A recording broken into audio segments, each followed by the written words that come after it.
है, उम्मीद करता हूँ बढ़िया होंगे। देखिए आज हम 2026-27 में कुछ इंपॉर्टेंट सवाल करेंगे आपके फ्रैक्शन से, भिन्न से, और इनको एक ऐसे मेथड से सोल्व करेंगे को एक्स भी नहीं मानना पड़ेगा और बहुत आसानी से आपका आंसर आ जाएगा।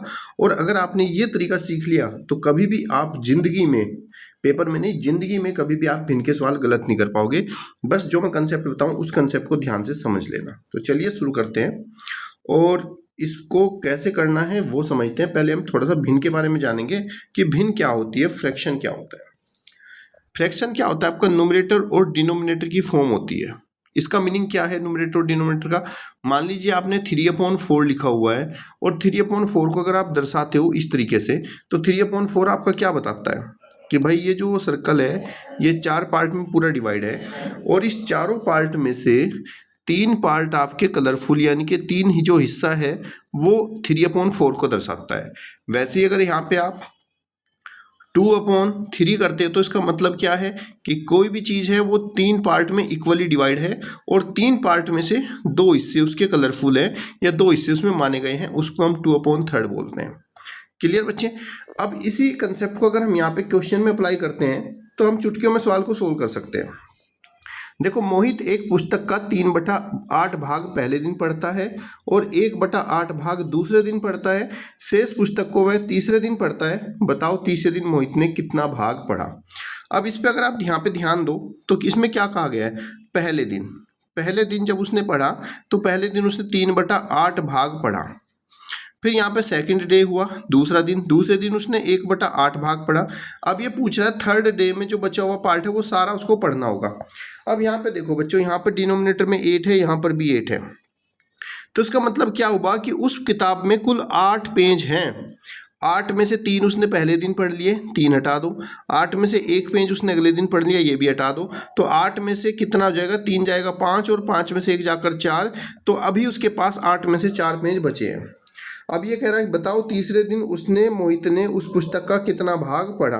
तो 8 में से 3 जाके 4 हिस्से उसने पढ़ लिए हैं और टोटल हमारे पास 8 हिस्से थे, तो 8 अभी भी 4 बचे हुए हैं। तो तीसरे दिन वो 4/8 भाग पढ़ेगा। अब इसको हम सिंप्लीफाई कर सकते हैं, 4 एकम 4, 4 दूनी 8, तो तीसरे दिन वो 1/2 भाग किताब का पढ़ेगा। ऑप्शन नंबर 1 आपका राइट आंसर हो जाएगा। क्लियर बच्चे? अब इसी तरीके के मेथड को हम क्वेश्चन नंबर 2 में अप्लाई करेंगे और देखो क्वेश्चन नंबर 2 भी कितना आसान हो जाएगा। आपको कोई एक्स वैक्स मानने की चिंता नहीं है, क्योंकि बहुत सारे बच्चे जो है इसी बात से दिक्कत में होते हैं कि समीकरण उनको हल नहीं करनी आती और वो एक्स मानकर सवाल को सोल्व नहीं कर पाता। देखो यहाँ पे राधे श्याम ने अपनी पूंजी का 1/3 भाग अपनी पत्नी को दिया। चलिए देखते हैं, पत्नी उसको वाइफ को उसने दिया है पूंजी का 1/3 भाग और 1/4 भाग अपने पुत्र को, अपने सन को जो दिया है उसने 1/4 भाग दिया है और अपने पुत्र को 1/8 भाग अपनी पुत्री को दिया, यानी कि डॉटर को उसने दिया है 1/8 भाग। अब उसके पास पूंजी का कितना शेष भाग बचा? अब उसके पास बचा कितना है ये आपको बताना है। तो सबसे पहले हम क्या करेंगे, देखो यहाँ पे 8 है, यहाँ पे 4, यहाँ पे 3। नीचे की तरफ आपका डिनोमिनेटर सेम होना चाहिए हर जगह। कैसे सेम करते हैं?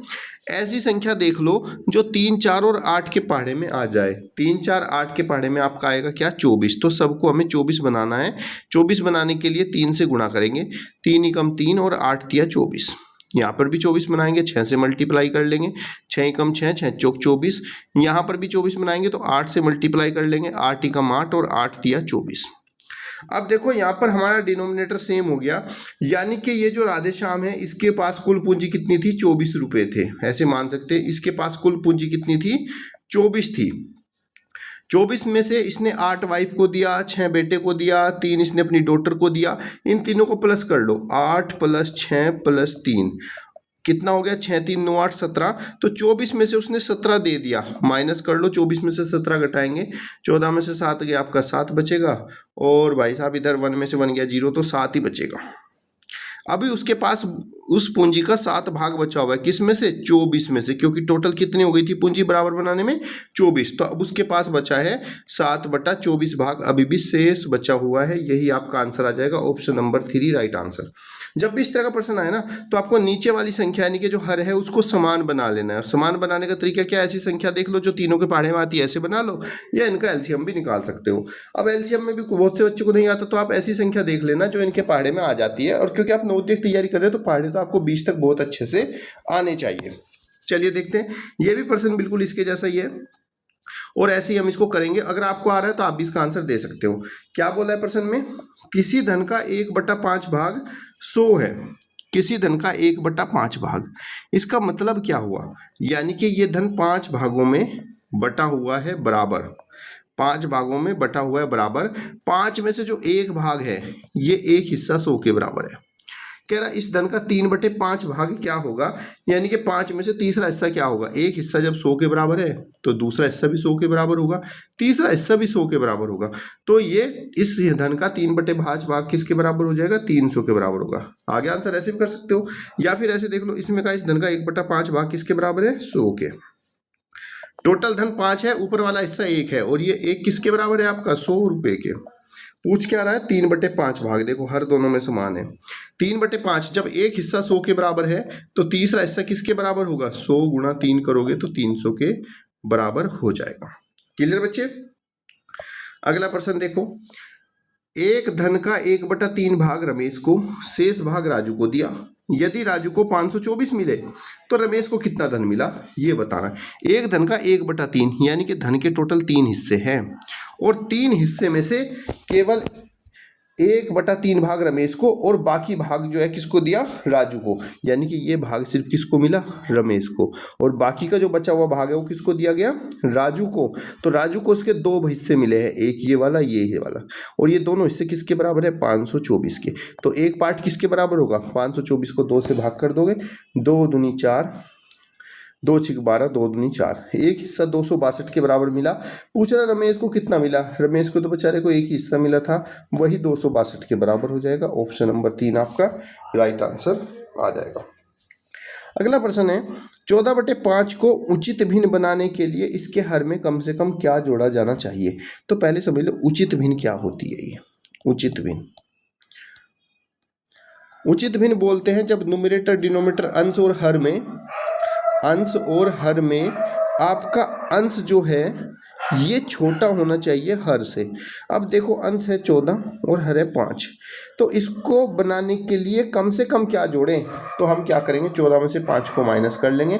14 - 5 आपका 9, तो 9 से जस्ट बड़ी संख्या चाहिए हमें, जिसको इसमें जोड़ने पर ये उचित भिन्न बन जाएगी। और 9 से जस्ट बड़ी संख्या क्या है हमारी, 10 है। ऑप्शन नंबर 3 आपका राइट आंसर हो जाएगा। क्लियर बच्चे। तो आज हमने क्या किया है, इस भिन्न को ना बहुत एक अलग तरीके से करने की कोशिश करिए। जिस तरीके से आप बचपन में इस भिन्न को ड्रॉ करते थे कि भाई ये आपका जो हिस्सा था इसमें से आप ऐसे करके ड्रॉ कर लेते थे, इस तरह के पार्ट को, तो बताओ इसका क्या होगा। तो हम क्या करते थे, टोटल को गिनते थे, 1 2 3 4 5 6 7 8, भाई टोटल हिस्से आपके 8 है, जितना रंग था उसके ऊपर कर देते थे। उसी तरीके से आज हमने भिन्न में यहाँ पर उसका एप्लीकेशन लगाने की कोशिश करिए, जिससे बच्चों को बिना एक्स माने ही भी भिन्न के सवाल निकल जाएँ। तो कमेंट बॉक्स में बताना वीडियो कैसी लगी, चैनल को सब्सक्राइब कर लेना। एक एक क्वेश्चन आपको ऐसे ट्रिक से बताऊंगा कि आप कभी ज़िंदगी में नहीं भूलोगे।